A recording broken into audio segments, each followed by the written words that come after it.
This podcast may come across a wee bit controversial, or there might be something to hear. I know it's International Women's Day.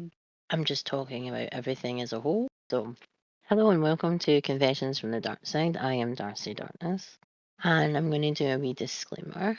We are full of so much adult content. Some of you may think this is unnecessary. Some of you may think that this isn't needed.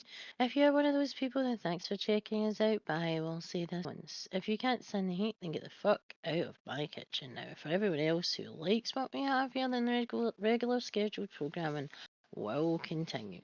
Shall we get started? Are we ready? Well, what are we covering today? Well, if you weren't aware, it's International Women's Day. And here in Confessions from the Dark Side, we are here to congratulate all of you wonderful women out there who have nurtured and evolved horror and film in your own special way. This podcast is for you. So, what makes us different, we women?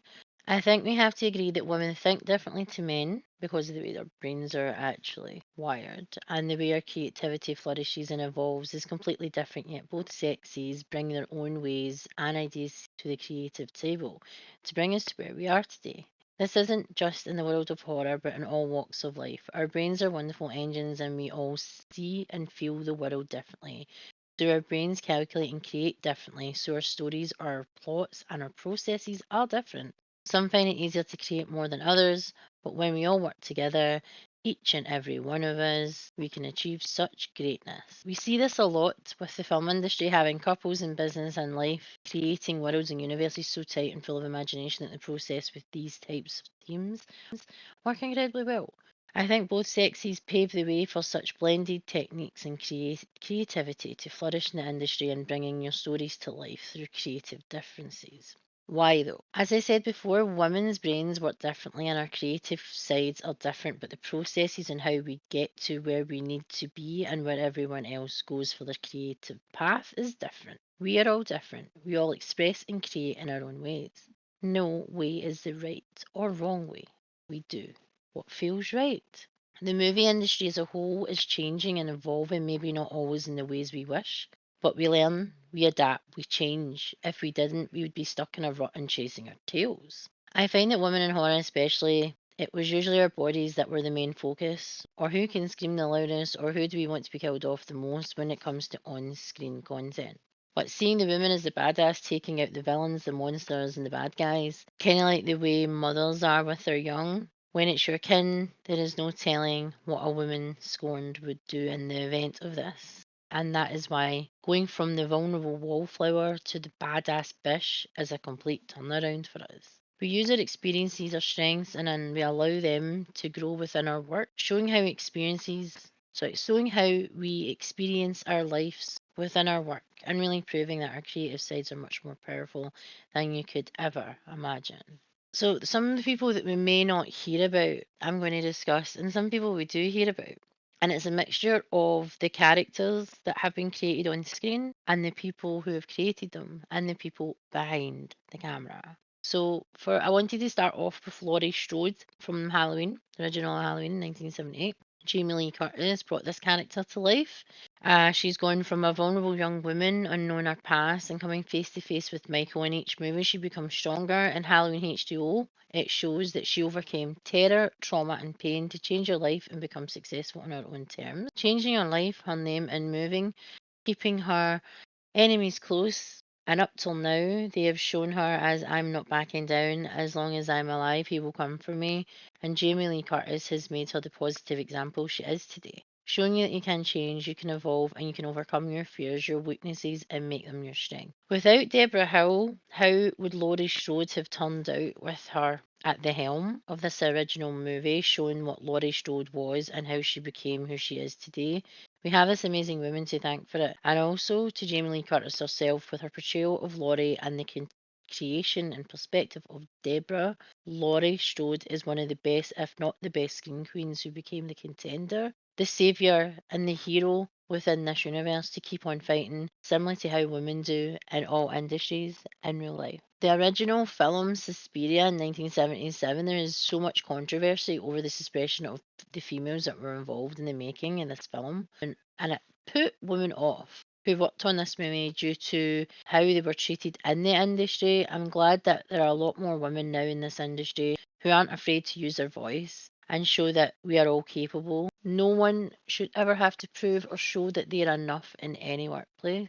Your work should be enough. Women in the industry are also held to a higher standard, not just in film. Again, I don't see this as a hindrance. I see this as a challenge to show that we are better than anyone could ever have imagined, and it's them all around us that should be looking up to the next best thing, having bigger and better goals, reaching levels you never thought were imaginable, and sending the bar into the sky. It's been said that women in horror, especially, are better with the blood, the gore, making the scenes that may have been incorrectly executed to get views, rather than really investigating and showing the gore with the story and not making the gore the centre of the story.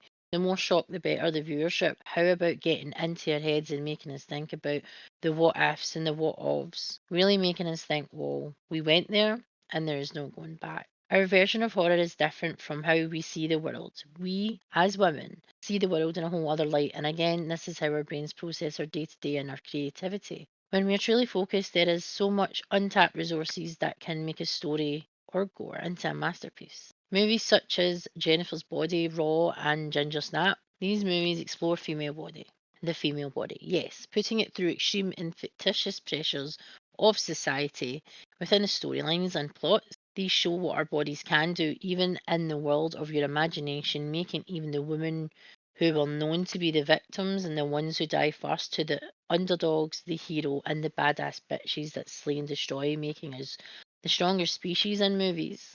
Like these will grow, we will evolve, and we are coming for you. These characters go through so many different trials and setbacks, they become selfless for the greater good. Our protective mama bear instincts to defeat whatever evil is threatening our very lives.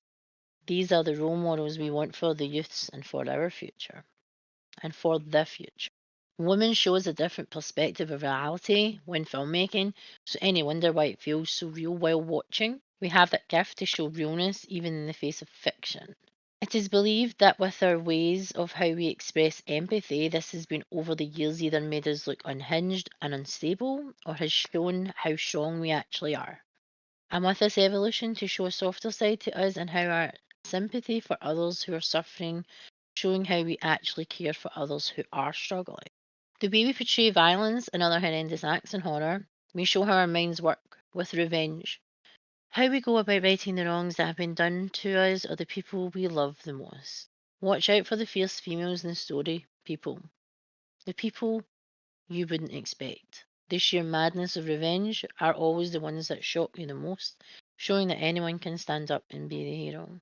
It was said women were known to be emotional in their plots and their takes in horror, yet we have been manipulating this in the ways we have been evolving and setting our standards to encourage others to think outside the box. I don't know about you, but I'm glad we have stopped being pushed into a corner to be the victim or to be the expected shut the fuck up and play the victim. The tables have turned, and what the industry expects and what they get these days of women in the industry isn't the same as it was decades ago. There is a playing field within our grasp, but our higher levels and standards are made for us and not by us. That has changed everyone. They need to take a step back and put the right people in the jobs and the right projects, using their strengths or using their weakness to become stronger and better at what they are doing, so that new bars can be set for all and that no genre is left behind, and we can move on into the future brighter than we ever have before. So, what characters do you feel show how women can be heroes and even the villains? Well, Laurie Strode, again, vulnerable young woman with a lot of aspects in her life that we're unsure about in the original movie that had changed with the story, and the story has really been. It's changed, I wouldn't say it's evolved. It's changed to suit narratives, but the message is the same. She is Laurie Strode. She is always the one who is there at the end. Maybe not victorious because Michael either gets away or he looks like he may have been killed off, but he's not. He always comes back. But she is the queen of her story and she always slays it. And we have, like I said, Deborah Hill and also Jamie Lee Curtis for bringing her to life. We've got Alice in Resident Evil. which is Mila Jovovich. Again, a game and a movie. Plenty of movies. Even though the movies are so predictable, it still shows that who Alice was, who she's become, and how she is now. And we have Mila Jovovich to thank for that, for bringing her to life in these movies. Ripley, again, Alien in the Alien franchise. We have Sigourney Weaver to thank for that. Again, she was shown and portrayed as this woman in this, what, the late 70s, early 80s. The way women would again be portrayed in the workplace, like an engineering background. She's just the woman, it's like she's there for a hire that had to happen, like a diversity hire. And she's the one who survives everything. And she comes back stronger, even in death, in Alien Resurrection. And she's been brought back. And they bring her back better. So thank you for that. Another positive role model to have. Ginger and Ginger Snaps. And also our sister as well. That movie shows again two sisters who are outsiders, who are a bit strange and odd and peculiar. And this hits home with me because when it was out in the 90s. And again, I was growing up as a teenager in the 90s, being strange, odd, weird, and peculiar, and seeing these two sisters, a team, and how they act as sisters, friends. Sometimes they hate each other because obviously it's Ginger and she's changing because she's changing into a werewolf. She's changing and evolving, but she still has the kind of same personality, even when she's changing. She wants to protect. It's kind of another instinct. And it goes through all the movies, even the prequel, that they were always going to turn out the way they did and they were always going to become werewolves. So it showed you no matter what, that they had a destiny anyway. But they changed it. The destiny became theirs. They used it to their advantage. And they ended up being together. It's always what the message was, staying together, sticking together. Buffy, both Sarah Michelle Gellar and Kristen Swanson. We cannot forget about Kristen Swanson. She was the original Buffy from the original movie. Might not be the biggest fan of Joss Whedon. Ruined my fucking, not childhood because it was out. Well, Buffy was out when I was a kid. It was like 12, 11, 12, maybe 13 age when it came to the UK. But Buffy showed again high school student, secondary school student, fighting monsters, fighting things that adults would probably shit themselves. And Kristen Swanson's the same. Popular girl ends up being a crazy fighting vampires, even though she had a destiny. And she, again, slayed it like the slayer she is. And so does Sarah Michelle Gellar as well. Through the 7 seasons of Buffy, the Vampire Slayer, we've seen so many different trials and tribulations in her life, how she overcame them, again, even in death, and she was brought back. Other characters like Willow, who again, quiet, intelligent woman, and then becomes this crazy badass, not crazy in a bad way, but crazy badass Wiccan person, very, very powerful, showing you her vengeance and her sadness and how she almost took down the world. We have amazing, strong characters in the Buffy universe showing you that women are the stronger species, especially when it comes to that. The caring, the empathy, and just owning their power, I suppose. Harley Quinn, the character, not any actress that plays her. Not really particularly happy about some of the people that have been picked either for voice or on the big screen. Not saying that they haven't done their job or they're not talented actresses. It's just the way they've went with Harley Quinn. But the actual idea of Harley Quinn, again, smart, intelligent woman, she gets broken down by someone, a patient she falls in love with. Someone who's so damaged that they want to take them down to the level they are. But does that stop Harley? No, it doesn't. Harley Quinn becomes, well, Harley Quinzel becomes Harley Quinn. And she's very, very smart. But something in her brain has just flipped. She still has the core that she had before the flip, the switch was flipped. And she has this addition of her intelligence and her bravery with this crazy, unhinged self that we always used to see in movies, where we were either unhinged or quiet or demure wallflowers. And we were always the victims. We always died first. And people like Harley Quinn, characters like Harley Quinn, well, they changed that because they made we can be the villain and we can also be the good guy too. Vera Manning in Orphan Black, who's played by Tatiana Maslany or Maslany. Oh, sorry, this TV show is amazing. She played multiple different characters of her clone self. So she had to not just create different versions of herself, but she had to be different versions of herself in the show in many episodes.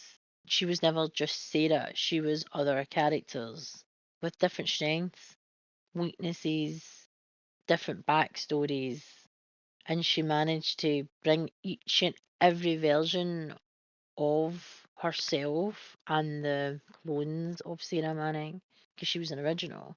She brought them to life, and I'm not sure who I would want to be, which Sarah, the original, or some of the clones out there, because they became, they went from a lot of the time vulnerable to honing into their actual own intuition. And they have Sarah to thank for that, and they have the other clones to thank for that, that Sarah Manning actually played. Sorry, that Tatiana actually played when she was playing Sarah.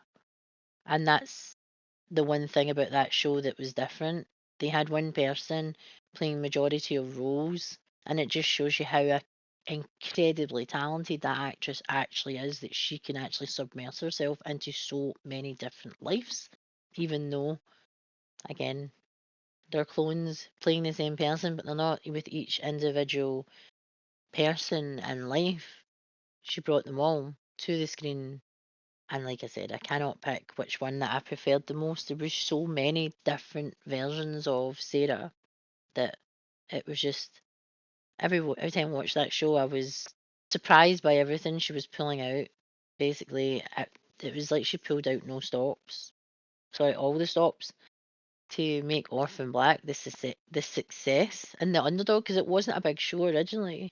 It became a big show over time, and now it actually has another universe with her daughter in the future.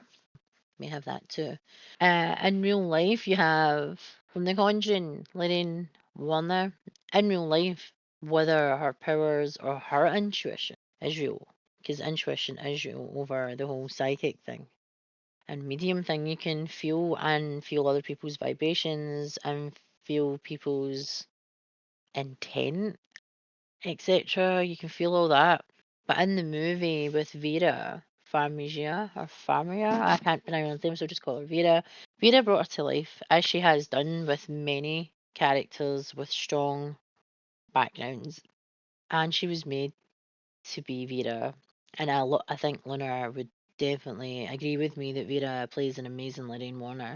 And the Conjuring universe, she's just, again, it's not even an underdog. Yes, her husband had the Warners, they were a team and they had strengths and they worked together to resolve cases throughout their career. It's the same way with Vera. The actor that plays her husband on screen, they both are amazing too. I love how they've tried to show her weakness and use it as a strength. And that's what I've spoke about a few times in this podcast, about how we use our strengths to get us here. We also use our weaknesses, though we can turn them around and work in them, and then they become our strengths. So we can turn that around. We have the power to do that. Anyone has the power to make their weaknesses their strengths. And that's how wonderful we are as human beings. Also, Mazikeen Smith from Lucifer, she, again, demon. Her mother is Lilith, who's the first demon, and Mazikeen goes from this kind of hard woman who, or she's a demon, and she softens over time.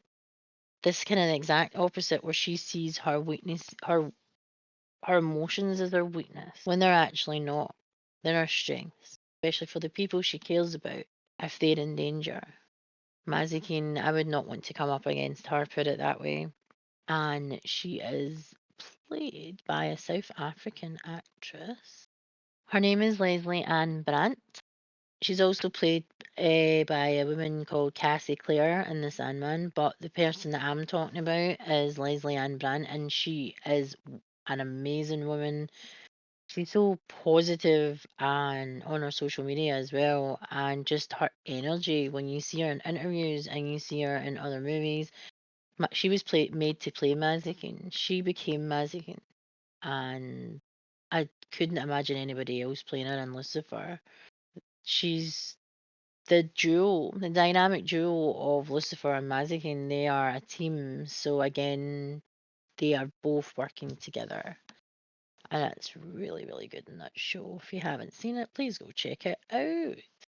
So we have from the original Scream franchise, we couldn't do this without talking about the underdog, the victim, that is Neve Campbell's character, Sidney Prescott. Sidney Prescott went from, again, quiet, vulnerable girl in high school whose mother had been killed. Spoiler, if you didn't know, it was her boyfriend and his friend that killed her, not Cotton Weary. If you haven't seen a movie that's over 20 years old, then that is not my fault. Sydney goes from. I always feel that Sydney makes herself the victim, especially when she comes back into the movies. I think that's just the way they portray her as poor Sydney Prescott. Can he defend herself? Can he do this? Can he do that? Well, she's still fucking alive. She's still managing to survive in real life with all the trauma and the memories of all the shit that happened in Woodsboro, not only to herself, her peers, her family. She uses a lot of that as a strength, but she shows her weaknesses even right up until the last movie she was in. Her weaknesses are something that I think is used as kind of a backbone of the plot.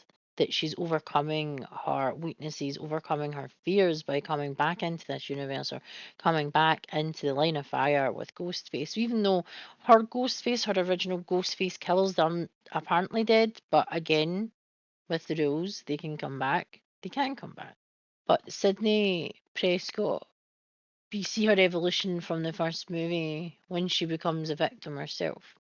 And at each and every movie, she is she tries to get away and she tries to change until she completely walks away and I think changes her name and lives off grid, which happens in the movies, and they seem to keep her away because she wants to protect the life that she's created out with the stuff that's happened to her. But she does get dragged back in the same way Gail Weathers. She gets dragged back in too. She wants to be dragged back in, to be honest.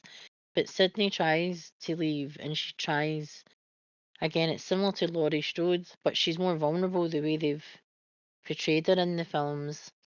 She still manages to start off as the underdog. They bring her in like Sydney's back, and you're just giving Ghostface another challenge. You're using your weakness, which is you yourself, to bring out the killer. As the killer is probably most likely happy and most likely getting off in the fact that the original victim from the original Woodsboro case is back, and they're going to try and make it their objective to take it out once and for all. Yet, Sydney always comes out on top. So well done to Sydney Prescott for showing that the underdog and the victim are the people that we would see as victims in the movies are no longer the victims. We are the heroes. We are the survivors. And the more and more this happens, and the more they're trying to portray us as something that we're not, we come out even more stronger at the end. And like I said, Laurie Strode holds all the power. She evolved and she nurtured her own self to become who she was, to where she is today, where the story has taken her today. As long as Michael survives, so does she. Whether it's in her daughter and her grandchildren that you see in the new movies, or she is just this unstoppable force. Michael needs her as much as she needs him. And that's what makes excellent viewing in the Halloween universe. No matter who makes it, remakes it, reboots it, there's still that little glimmer from the original movie, from the original character that was created by Deborah Hill, right up to this day. Who do you think stands out from their corner? and encourages us to fight and stand up for what we believe in. This is in real life. So, right now, I would have to say over the past few years that there is one person that I think was mistreated unfairly and made an example of. Who the fuck knows why she was, but she was. And they tried to destroy her. They tried to destroy her for her beliefs and her freedom of speech and how she perceives the world. And that woman is Gina Carano. When she was the Mandalorian, she not only lost her job, but became a witch hunt for something that she said that was actually, again, taken in the wrong way. She was referring to the stuff that was happening to, that she was seeing happening to where she lives and to the people around her, and that was happening to everyone. If you thought differently, if you saw things differently during the pandemic, then you were the one that was at fault. You were the one, not the people telling you to look here, not there. It was you that were put under the spotlight like Gina was. Now Gina Carano has done so much for females, for women, whether it's when she was doing MMA or when she became like stunt woman slash actress. She was in movies like Haywire, Fast and Furious, Deadpool, and she was in The Mandalorian. And seeing again her career evolve and her personal life and things that have happened to her personally. She even admits it was one of the hardest times when that happened to her, and she didn't know where she could turn. And look at her now. So I'm going to talk a wee bit about Gina Carano. So she was cancelled by Hollywood during the pandemic, like I said. Her beliefs, her thoughts, and what she put online, everybody does, and no one else came for her like that. But Disney came for her and they made an example for her. They basically hung her out to dry and made an example of her for how they said they didn't want people who worked in Disney to act. And that has affected a lot of people in Hollywood, not just Disney, but everywhere because of everything that's been happening. So you didn't see any other actor, male or female, being victimized like this and portrayed as she was. They tried to destroy her at a time where the world had only technology and social media to look at. So it put her under the spotlight, showing how evil and how nasty that industry actually is in that world. So everyone was paying attention to their handheld devices. So it was literally everywhere. So even though it was horrible what happened to her, it couldn't have happened at the best time because people were there watching and observing and seeing what this was doing and how this was destroying her. And people my age and older and different age groups, I'm not just coming after the fact that a certain age group does not see what happened wasn't right. People were like, holy fuck, nah. Do you know what I mean? So it was just, ugh. When the world was brought to its knees during the pandemic, they tried to cancel it, but all it did was shine a light over what was wrong with the world. We, everyone else, why can't we tell the world with our own voice what is on our minds and how we feel? We're expected to just roll over for this generation and put our opinions to the side. In that world, is that fair? That one side can do whatever the fuck they want. And you can't have anyone say it or anybody justify it or anyone to ask a question because that would be wrong. You can do whatever the fuck you want, but we, another generation, have to sit back and let it happen? Don't think so. We have just to take it, not argue or question. What sort of society is this? And this is where we are right now. What happened to Gina Carano was absolutely disgusting. To blow her posts out of proportion when social media is full of worse things, and yet some are cancelled like this, and others are allowed to do whatever they want and continue, then use excuses to pass it off like their crimes against humanity, because their agenda is not as hot right now. It cannot be this way for society. Everyone should have a fair voice and not to be made an example of because they don't want to nut up and shut up to make life easier. Nope, I don't believe anyone should be treated this way for any sort of belief or opinion. If we are all the same, then the world would be a boring place. That world would need to shape up or ship off. Or if you don't like it, then fuck off. And I'm glad that people are seeing the real damage, that she turned around and it was difficult for her, but she realised who had her back and who hadn't, who were never there. She realised who the people who were there for her and not just for Gina Carano, the name that you see on screen. The people that were there for her when she needed them the most, the people that were there, she didn't need to reach out because they were coming to her because they could see that what that happened to her was wrong and they didn't want to happen to anybody else. And now she's doing things her way. She's behind the camera, she's doing things that she didn't think she'd be able to do or maybe not do right now. And she has turned that around. She's went from MMA fighter, gladiator, to badass bish fighter, to being Mandalorian, fucking taking on the world when the world was against her and she felt she had no one. She had someone. She had her. She had Gina fucking Carano. She didn't need anybody else. But having that support and those voices behind her has made her the strong powerhouse and the warrior she is today.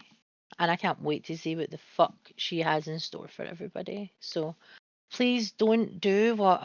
Please treat everybody the way you want to be treated yourself. Please, if you have an opinion, respect each other's opinion. Have a really awesome discussion. But don't throw people under the fucking bus because you don't like what they're saying, because that's just immature and you're just showing how shallow you really are. Shallow as a puddle. But I hope anyone who has suffered like this, the hands of social media and the corporate world, to be lynched by the social media mob, gets the justice they truly deserve. Who should be running the show? It should be on how who you actually perform. Perform your job. There's so many people out there who are in the wrong job or are in the wrong place because they got there not through hard work and talent. They got there through money, who people know, stepping up the ladder and trampling on as many people as they can. And that's why we're in the place we are with Hollywood right now. There's people sitting at tables who are not there through hard work, determination and talent. They're there because they were put there because they wanted to be there, even though they don't bring anything to the table, which again is a hindrance for the company itself because they have lots of staff who can't do their fucking job. And they're taking all the merits that the rest of the people who are actually working hard and working their ass off are actually doing. This happens in all workplaces, not just in Hollywood, not just in film. It happens everywhere. That people who have a wee bit more of what connection or money, they can do whatever the fuck they want. And again, if they just looked outside the box, there's maybe one person, maybe a handful of people that can do the job of those 20 people who are there that shouldn't be there. Again, that would save money, cut costs, and most likely get you to where you wanted to be or where you had to be for the project.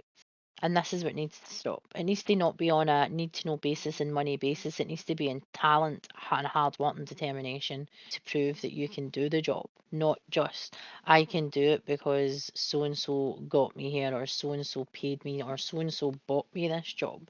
That should not be the case.